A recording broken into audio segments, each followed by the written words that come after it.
আমি তো জনকর্মী, আপনি আমার পূর্ণ ভাষণ দিলেন, কিভাবে দিবেন? 30 বছর ধরে এই আন্দোলনের সাথে জড়িত, সবাই পূর্ণ ভাষণ দিতেছে, উচ্ছেদ করতেছে। মানে আমার পেশাটাকে আমি আর্ন করি, আমার পয়সাটাকে আমি মনে করি আদর্শের পেশার মতন আমার এটা পেশা। নিব কিনা না নিব আমার ব্যক্তিগত। সুযোগ্য থাকার লেগে আমরা নিরাপদে থাকবো, আমরা সুস্থ থাকবো, ভালো থাকবো, এই জন্য আপনারা আমাদের সহযোগিতা করবেন। যে আপনারা কেন অন্য পেশায় যান না? আপনারা গার্মেন্টসে কাজ পেলে যাবেন কিনা, অন্য পেশায় সুযোগ পেলে যাবেন কিনা? আমার মনে হয় এখানে মূল কথা যেটা বলা দরকার, যে সমস্যা আসলে আপনাদের মানসিকতায়।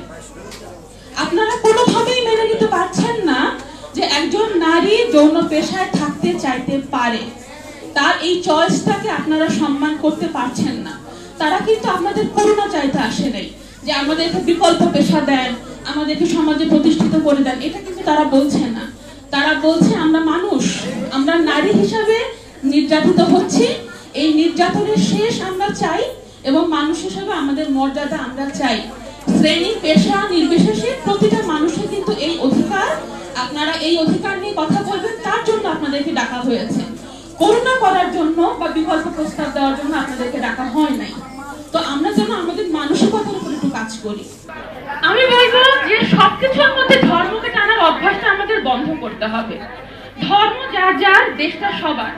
যারা এখানে যৌনকর্মী আছেন তারাও কিন্তু নিজের পরিসরে নিজের মতো করে ধর্ম পালন করেন। সেই ধর্মটা কিন্তু তারা যৌন পেশার ব্যবহারের সময় কিন্তু ধর্মটাকে বিক্রি করেন না। কাজে আমরা এই প্রসঙ্গটা এখানে না আনি, মানুষকে তার ধর্মীয় স্বাধীনতাটুকু দেই। যদি আমরা বিশ্বাস করি যে কোন একজন সৃষ্টিকর্তা সবাইকে সৃষ্টি করেছেন, হিসাবটা তাকেই করতে দিন। আমরা এখানে বসে মানুষকে বিচার না করি। কাজে please keep religion out of the subject. দেশ জন্ম হলো, আমার হিজড়া বোনেরা লাখ লাখ টাকা তুলে দিয়েছে, আমার যৌনকর্মী বোনরা রাস্তায় নেমেছে। তারপরেও কেন বলেন তোরা বেশ্যা, তোরা পতিতা? কে যায় তার কাছে? কে যায়?